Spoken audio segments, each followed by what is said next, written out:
Good morning, beloved. Good morning. Thank you so much for being here. It is a good day. Yes. Thank you. The music was amazing. You guys danced us right in, and we knew we were going to have a good time just from as soon as we walked in. So thank you so much for that. All of the wonderful things and people that come together to make Sunday morning happen. Thank you. We are continuing our series on It's All About You. Because it is, in fact, all about you. And so today we're going to talk about birds of a feather. And why we want to find our tribe. That's what birds of a feather are. That's what we are to each other. We are our own tribe. And we come together as a tribe because we're looking for spiritual growth. Although it says spiritual growth because I didn't quite do the ratio correct. But that's okay. We're getting there. We come together for fellowship, and we come together to support one another. And we are all looking for support for our tribe, for fellowship. We all want to belong. I was talking to a friend of mine who is a writer, and he was talking about some guests he had in his home. And he loves having guests in his home because he loves the stories they tell, and he sometimes puts them in his book.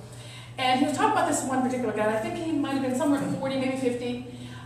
He was from Los Angeles originally. And so he was talking about a childhood memory of his when he was 6 years old. So he's 40 now. He remembers this so clearly. He was white, and he was raised in a Hispanic neighborhood. And no problems. He loved it. He loved his friends. He had a great time. So he came home in his 6 years of age, and he was telling his mom something, and he said, "And you know how we are. You know how we Hispanics are." And his mom said, "Well, you're not actually Hispanic." He said, "What do you mean?" She said, "Well, you're white." And he goes, "What?" And just went into these sobs. 2 days he cried. He was inconsolable. Because basically she'd taken his tribe away. He didn't know, it didn't matter whether he was white or green or whatever. He belonged in that neighborhood. But as far as he was concerned, his tribe was missing, was taken away from him. And he was inconsolable. Because we all need something. And he thought he wouldn't fit in again. But he did. He went back to school and it was all fine. They all knew he was white anyway. He didn't know what they did. Right? So he was all right. The point being that we all need to feel like we belong to something, like we're a part of something. And last week, I talked about the power of the 4 universal laws that I think are very powerful: cause and effect, attraction and focus, the law of expectation, and the law of correspondence. So without, so within. You will know a tree by its fruit that it bears. Well, today I want to share with you 3 things. This week we're going to continue talking about the law of attraction and focus. Because when we understand the law of attraction and the focus, we are drawing into us our tribe. Woohoo! Right? We are drawing to us our tribe. I'm going to talk to you about knowing thyself. Because when you know yourself, this is about how we take control of our lives. By understanding how the universal laws work in our lives, then we get to do some bit of control over who we are and what's going to come into our lives. And the third thing I want to talk about is not something I've been talking about a lot, but it is a big deal. And I will be talking about it more as time goes on, and that is forgiveness. Forgiveness is magical. It is magical. It is very powerful and magical. It is about you, but surprisingly, it's about others as well. It's about loving other people. So we're going to talk about that. And what I know for sure is that we need one another. We need our tribe. And the law of focus and the law of concentration says that whatever we dwell upon expands and grows in our lives. And the law of attraction says that whatever we attract into our lives, that which we dwell on. Okay? We attract into our lives. We want our tribe. It's about us. It's about you. What's on your mind? What are you thinking about all day long? What is the law of attraction bringing into you? So, the power of knowing thyself. We talked about this last week. Why do you want to examine your life? I sat home with you if you wanted to, but I talked about finding what your core values are. And we talked about the fact that it's not something that you can just go and pick up. Core values aren't just picked up. There's a whole list of stuff that you could be, or there are core values out there. The question becomes, what are yours? What is uncovered and revealed to you as you look through this exercise and take a look at what it is I am now. And the thing is, you may have done it before, because I've certainly done it many times. But as we grow, unfold, and change, what is most important to us, because again, I talked about last week, there's hundreds of core values out there. We can't look at a list of 105 core values and go, okay, well, wait, which one am I? We can't do that. So what are the top values for us? And that's what the power of examining your life. Proverbs tells us that you keep your heart with all vigilance, for from it flows the springs of life. Your heart is where your core values lie. You're talking about who you are, in the center of you, where God lies. So keeping to your heart, keeping to who you are with vigilance. And that is why we talked about having those core values and having your top 5, or maybe 10, but top 5 is what I work with. So that we know as we're going through our lives who we are and what we want to be. And when we do that, when we have our core values and we're going through life with that guideline, it allows us to consciously use the universal laws. Because the fact is that they're there. The law of attraction, the law of, all that is there, whether we think about it or not. So the value of it is that we get to consciously say what we want to come into our lives. And that's why we want to take a moment to say who we are. Then you get to become the person you say you are, the person you want to be, the person you are within. And what's really important to me is that you become someone you can trust. Do you understand that? It's not about other people. It's that you become someone you can trust. Because what happens is it's so critical to me as a black person, and I don't know if you know this. I think Hispanics do the same thing, and I certainly know that Thai people did it. But black people it was colored people time. Whatever time right, it's colored people's time. Meaning our time was always about an hour or two slower than y'all's time. Right? So, and it was always Thai people time, Vietnamese, Saigon people time. When I lived over there overseas, and as a foreigner, and they invited us to all kinds of things, because we had money, they always wanted us to come, because they knew we were going to donate, which is fine, that's what we wanted to do there. If they had a wedding, and it was going to start at 5, they told the Thai people it was going to start at 3. Seriously. And told us 5. We didn't, I didn't get it at first, so, I'm sorry, it started, they tell you whatever time it's going to be. You know the Thai people are going to be 2 hours late. We did not know that. When we first got there, we didn't know that. So they said the wedding's at 5. I'm telling you, the bride and the groom weren't even there. Their picture was up. But they were like, what's happening? Did they say 5? 2 hours later, everybody started showing up. So there's all that, but what I'm saying to you is this. I was a person that was like that. I didn't care about time. I was I get there when I have. But everything you do is about who you are. And it builds trust. Everything that we do as a community builds trust. Before people walk through that door, they see us. They see us on Facebook. They see us on our website. They see us. And who we are, we need to be congruent inside and out. So we need to tell the truth about who we are. So if I say I'm going to be here at 10 o'clock, you can believe I'm going to be here at 10 or before. Because I want you to know that whatever PJ says, you can count on. Because I know that. So if I tell myself I'm going to lose some weight, 5 or 10 pounds, I know I'm going to do it. If I say I'm going to take a class and pass with an A, I know I'm going to do it because I've learned to trust my own word. So that's what we have to do. That's what standing by your core values do. You become a person you can trust and love and know. It's powerful stuff. We really want to think about taking some time to do that if you haven't already. It's important that we do it for 2 reasons. It puts you in the driver's seat, and you can't give what you don't have. But I do want to tell you this. But let me tell you this story before I'm going to go back. Just go back to the other one. Because I do want to tell you this one story. You can't give what you don't have. And if you don't love yourself, if you don't trust yourself, who can? What are your relationships going to be like? Okay? I shared with you just last week, I think, and I probably shared it a couple of times. My first husband was my high school sweetheart. And there is no doubt in my mind even now. He died not too long ago. But there was never a doubt in my mind, even now, the man loved me. But just beyond reason, he really did. He didn't love himself. He didn't think he was worthy of me.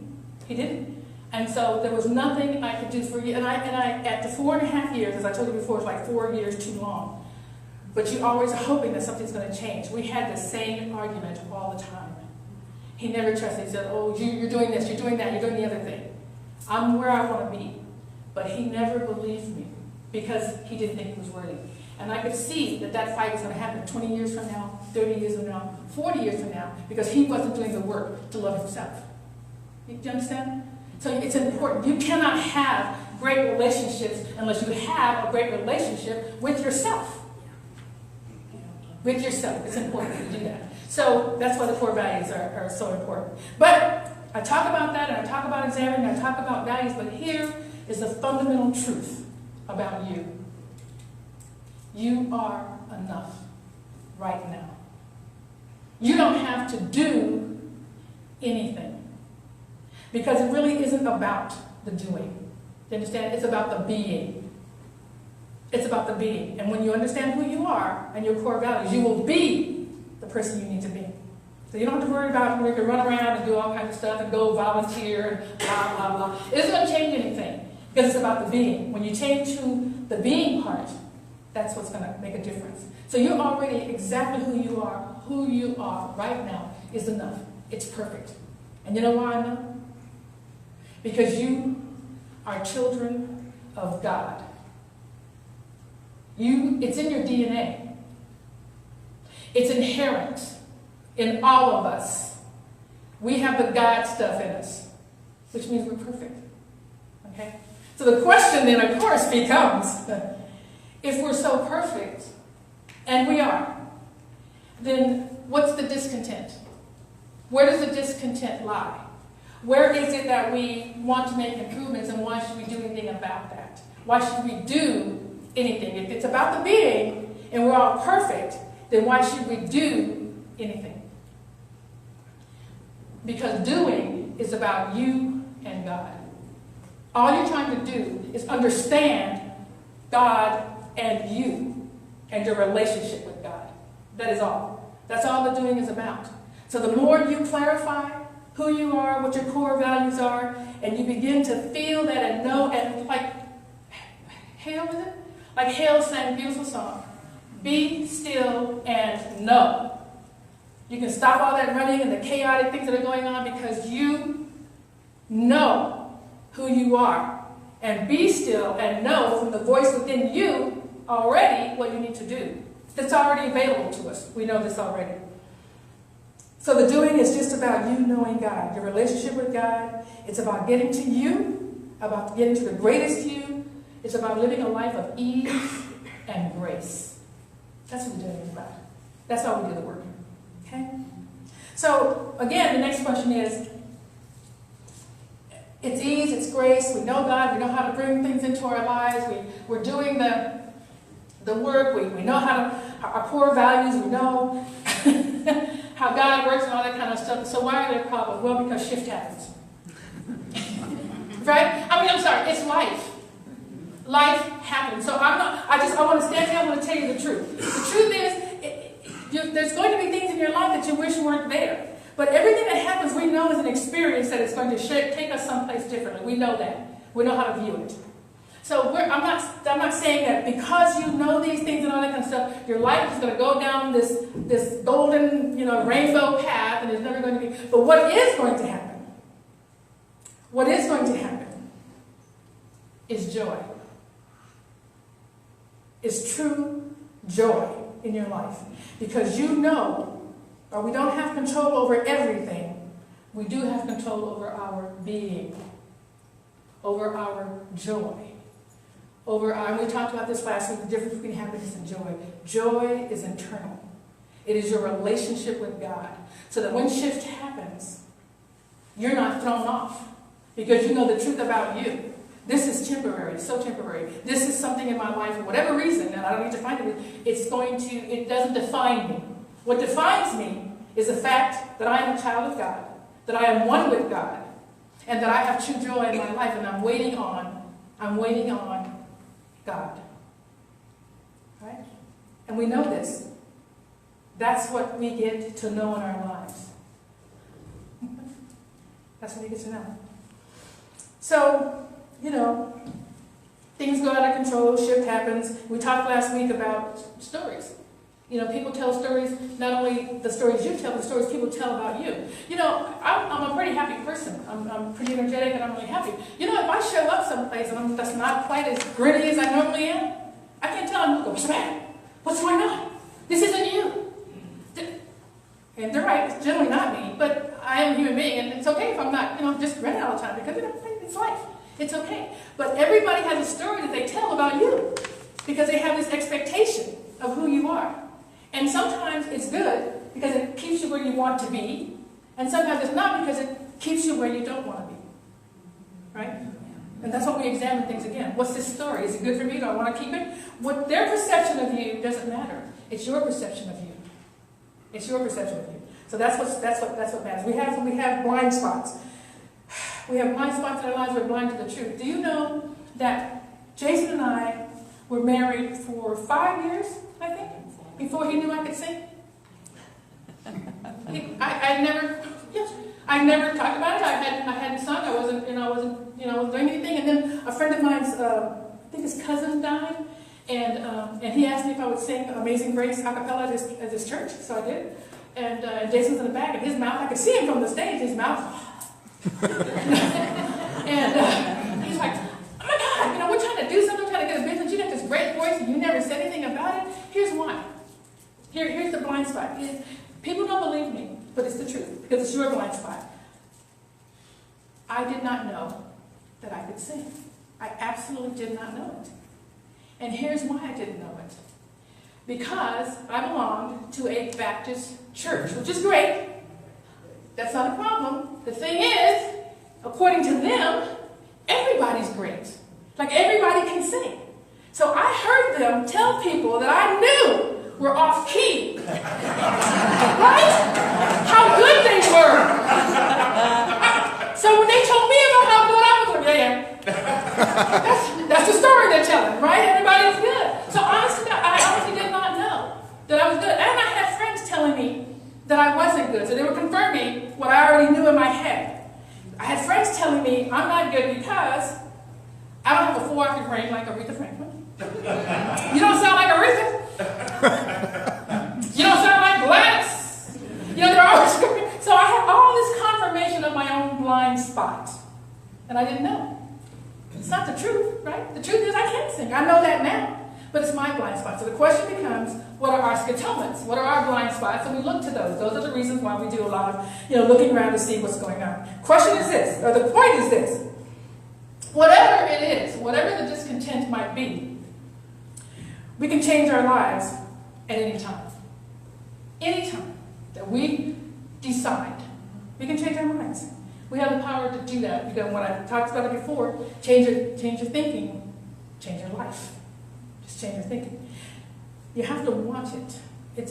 Somebody can tell me all day long, Jason told me, how good my voice was. But not until I owned it. Not until I sang enough and I got enough feedback, and I thought, you know what? He might be right.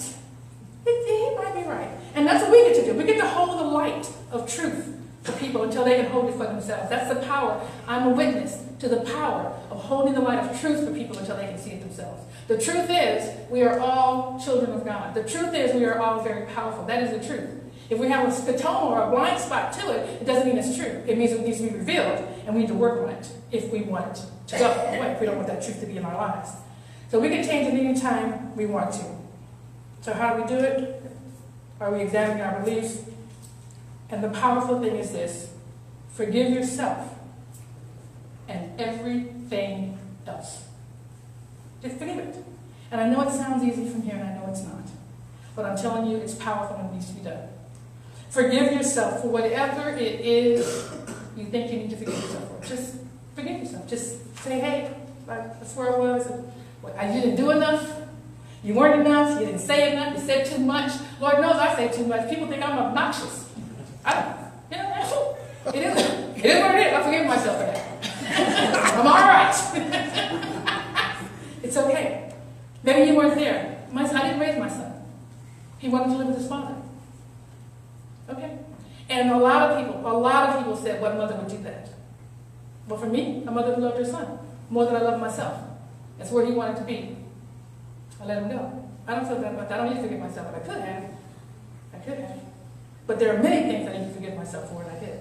And I had. There's more things come. And I only know that I need to forgive myself when something comes up. It comes up like, work to do. And that's okay. Here's what's really powerful. And I learned this, and I think I told you guys this story, but I'm going to tell you again. Just apologize to people. I mean, it's hard, right? Because why? Why is it hard to apologize to people? You have to be wrong. Bingo!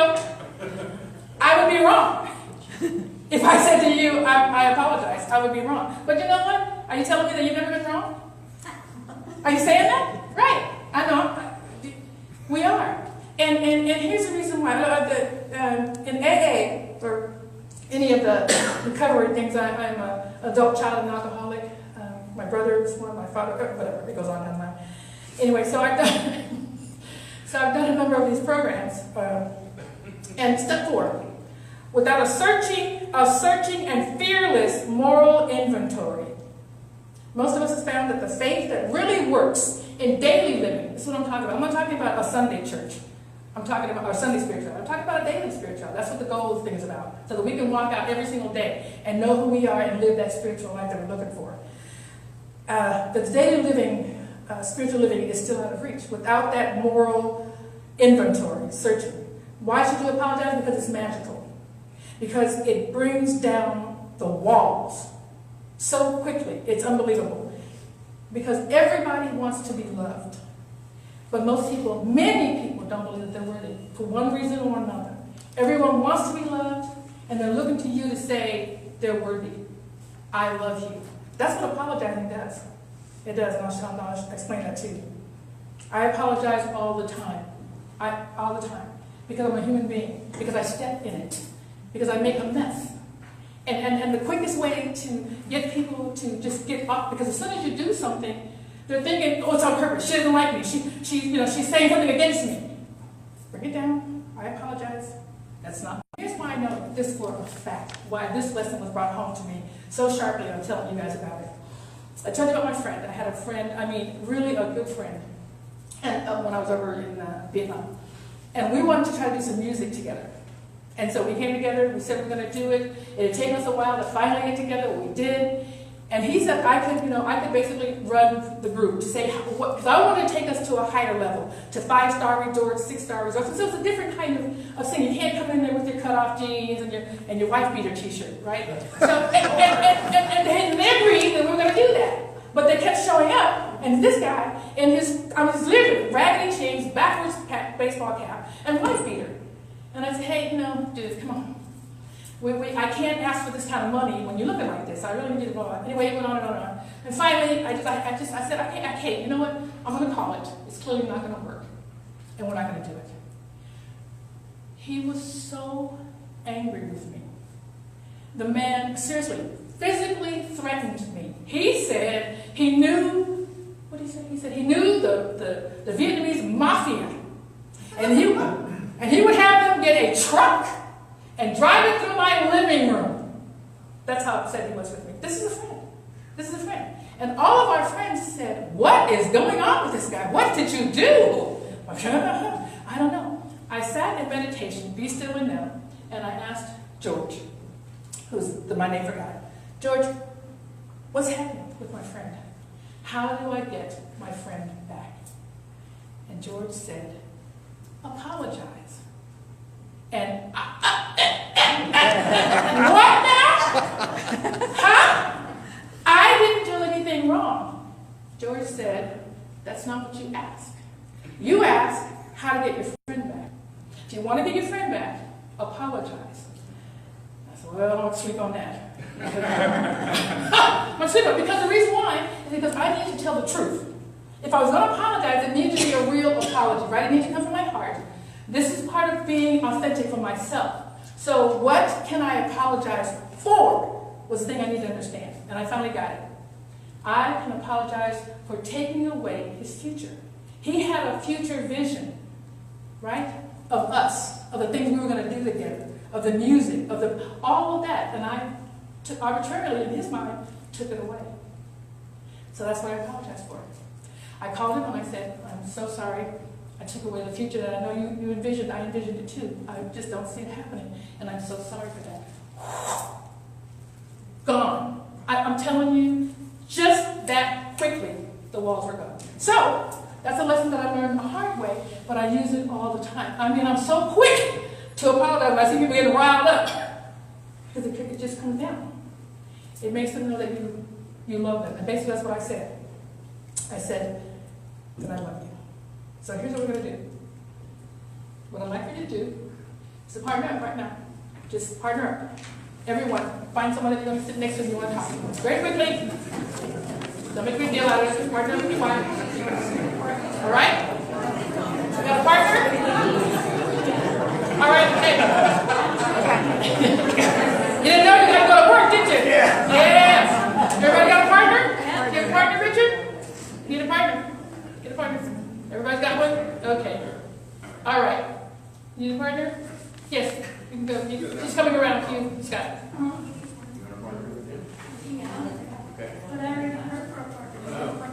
Vicky. Okay. Here she comes. Everybody got one? All right. All right. Good. So decide who's going to speak first. Both of you are going to speak. When one's going to start, and then you're going to listen. You guys are going to listen. Okay. You guys have decided who's the first who's going to speak? Raise your hand. Who's speaking? Who's speaking in the group? Raise your hand. Who's speaking? One of you, yes. One of you is going to speak. The other's going to listen. So who's going to be the one to speak? Good. All right? All right. So listen. Here's what I want you to do. Just look. All you got to do is follow my voice. I want you to look at the person in their eyes, just right in their eyes, and repeat after me. I apologize. Whatever was done to you wasn't about you. You are worthy to be loved. You are okay with me. I love you. Okay? Breathe it in. Just breathe it in for a second. Deep breath. And out. Switch. Now the next person speak, and the other person listen.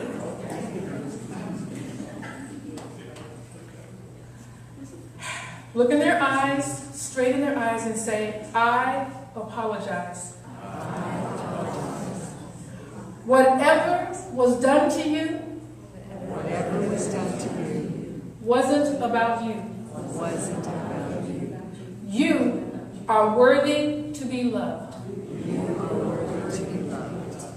You are okay with me. I love you. All right, breathe it in. Breathe it in. Do you feel the power of that? Do you understand? It doesn't matter that you didn't have anything to apologize for. Do you understand and feel the power of that? When you say, you don't have to say all of that, but when you apologize to someone, that is what you're saying to them. You're okay with me. I love you. Okay? It's powerful.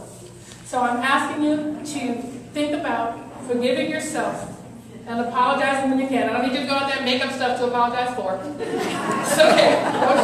It's okay. Don't do that. But just when you see, when something is occurring and you feel the energy going up, just quickly, hey, I apologize. That's not what I meant. Bring it down. See how quick. I'm just asking you to test it. You don't trust me. You don't need to take my word for it. Just try it. Just try it. Okay? So everything starts with you. Everything starts with you. You have to know yourself, take a personal inventory, and know what you stand for so you can live by these core values. This week we talked about drawing in your tribe using the law of attraction and focus. About knowing yourself so that you can take control of your life. And about forgiving because it's magical. It's about you and it's about others. Last week I asked you to examine those beliefs and come up with your 5 core values. If you want real control, drop the illusion of control. And let life live you. Because it does anyway. And the only control you have is knowing who you are. So that those laws will bring into your life what you want into your life. That's what the power and control really is. Okay? This week I'm going to ask you just to pick one. Just one of your top values that you did. If you didn't do it, please do it this week. And focus on that one value. Just focus on it. Actively live with it, whatever it is. For me, it is absolutely kindness. I want to be kind to everyone. To look at people and see God. Because that's what I'm looking at. When I look out and I see you, I am looking at the face of God. Do you understand? I don't want to mistreat God. So that's a top value for me. And how it works is wherever I am, and it's just easy. It's easy to see when you're being served. When someone's a wait staff or something like that, it's very easy to get angry because you're paying for it. They're slow. Whatever's going on, it's very easy to get angry. But they're working hard, whether you see it or not. You don't know what's on their mind. You don't know what's in their lives. And so, just to say a kind word to everyone, to the cashier, to someone who's supposed to be working for you, just say something kind. That's me. That's my core value. So I'm asking you to look at whatever yours is and actively think about using it this week and how it changes and magnifies your life and others. Okay? That's what we're going to do this week. Because when you live by your own code, you are surrounded by your tribe. You will know love. You will have love. You will be love. Namaste.